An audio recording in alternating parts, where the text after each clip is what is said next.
ငငယ်ကလေးကလူကြီးတွေခဏပြောတဲ့စကားတစ်ခုံးရှိတယ်မလားညဘက်ချေအိတ်ဆွတ်မအိတ်နဲ့မျက်စိထိခိုက်တတ်တယ်ဆိုတာလေအဲ့ဒါကိုအခုထိတုံတချို့ကယုံနေကြတော့ပဲဒါပေမဲ့ဒီအကြောင်းကိုအခြေခံပြီးရေးထားတဲ့ဆောင်းပါးတစ်ပုဒ်ကိုတွေ့တော့အသက်85နှစ်အရွယ်လူနာတယောက်ရဲ့ဇလန်းနဲ့စားထားတာစိတ်ဝင်စားစရာပဲသူကညတိုင်းချေအိတ်ဆွတ်အိတ်နေကြတဲ့သူဒါပေမဲ့အဲ့ဒီစကားကိုစိုးရင်ပြီး online မှာရှာကြည့်လိုက်တော့သူထင်ထားတာနဲ့ပြောင်းပြန်နေချီပဲတွေ့လို့အံ့ဩသွားတယ်တဲ့ဆိုတော့ဒီနေ့မှာအဲ့ဒီအယူဆရဲ့နောက်ွယ်ကအမှန်တရားကဘာလဲဆိုတာကိုနားလည်အောင်လေ့လာကြည့်ကြအောင်ဟုတ်ပါတယ်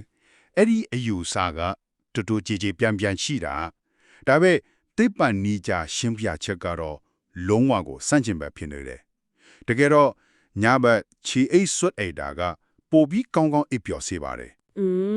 ခဏလေးနော်အဲ့ကနည်းနည်းရှုပ်သွားပြီခြေထောက်ကိုပူအောင်လုပ်တာကခနာကိုယ်ကိုဘလို့လို့အင်ဘလောင်အေးသွားစေနိုင်တာလေအဲ့ဒါကစန့်ကျင်ဘက်ကြီးဖြစ်မနေဘူးလားအဲ့ဒီအချက်ကပဲဒီအကြောင်းအရာကိုစိတ်ဝင်စားစရာကောင်းစေတာပါဒီလိုရှင်းပြလို့ရတယ်ခင်ဗျကျွန်တော်ရဲ့ခြေထောက်တွေကိုခန္ဓာကိုယ်အတွက်ရေတံကြီးအသေးစားလေးတွေလိုသဘောထားကြည့်လိုက်ခြေဆွလိုက်တော့ခြေထောက်ကနွေးလာတဲ့အခါအဲ့ဒီနေရာကသွေးကြောတွေကကျဲလာတယ်အဲ့ဒီလိုသွေးကြောတွေကျဲလာတာကခန္ဓာကိုယ်အတွင်းပိုင်းကပိုနေတဲ့အပိုတွေကိုအရေပြားကနေသင်အပြင်ကိုပိုပြီးထိရောက်ဆွန့်ထုတ်နိုင်အောင်လုပ်ပေးလိုက်တာပဲအော်သဘောပေါက်ပြီဆိုတော့ခြေထောက်နွေးတာကတကယ်တော့ခန္ဓာကိုယ်ရဲ့အတွင်းပိုင်းအပူချင်းကိုကျဆင်းတော့အောင်ကူညီပေးတဲ့တော့ချက်ပေါ့နော်ဒီကြပဲခန္ဓာကိုယ်ရဲ့အတွင်းပိုင်းအပူချင်းကျဆင်းသွားတာ ਨੇ ဦးနောက်ကโอเคအိတ်ချင်းရောက်ပြီဆိုတဲ့အချက်ပြမှုကိုရရှိသွားတယ်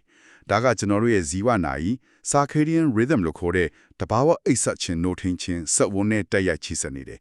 ညဘက်မှာခန္ဓာကိုယ်အပူချင်းကျလေအိပ်ပျော်ဖို့လွယ်ကူလေပဲဟုတ်ကဲ့ဒါဆိုဒီအပူချိန်ထိန်းညီတာနဲ့တွေးလဲပတ်မှုကောင်းစေလာကအတေးကဆိုရင်တခြားအပူချိန်နဲ့ဆိုင်တဲ့ကျန်းမာရေးပြဿနာတွေအတွေ့ရအထောက်အကူပြုနိုင်သေးလား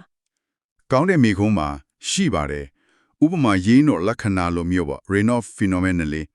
အေးတန်ကြောင့်ခြေဖျားလက်ဖျားကသွေးကြိုးတွေကျုံပြီးထုံကျင်ပြာနှဲလာတဲ့ဝေဒနာရှိတဲ့အတွက်ခြေအိတ်စုအိတ်တာကသွေးလေပတ်မှုကိုပုံမှန်ဖြစ်အောင်ထိန်းပေးလို့အရန်ကိုသက်သာစေတယ်နောက်ပြီးသွေးဆုံးခြင်းအမျိုးသမီးတွေမှာဖြစ်တတ်တဲ့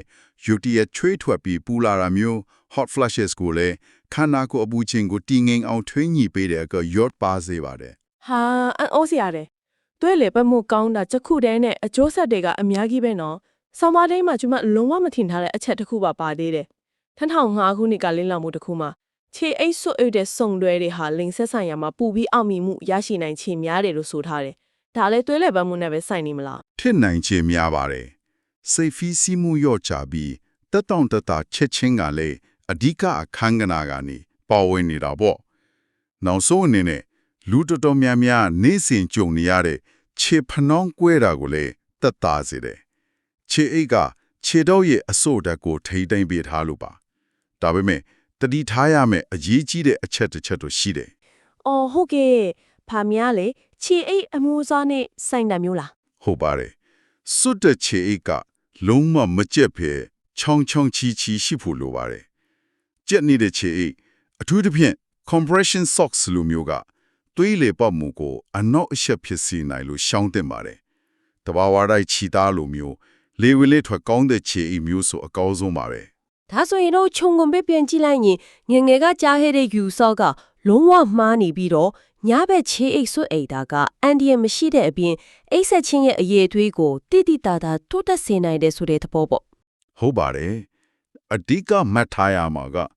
ခြေထောက်ကိုနွေးအောင်လုပ်ဖို့တက်မဟုတ်ပဲခန္ဓာကိုယ်အတွင်းပိုင်းကိုအေးမြစေပြီးနစ်ချိုက်အိပ်ပျော်စေဖို့တဘာဝရဲ့နီးလန်းတစ်ခုကိုအားဖြည့်ပေးလိုက်တာပဲဖြစ်ပါတယ်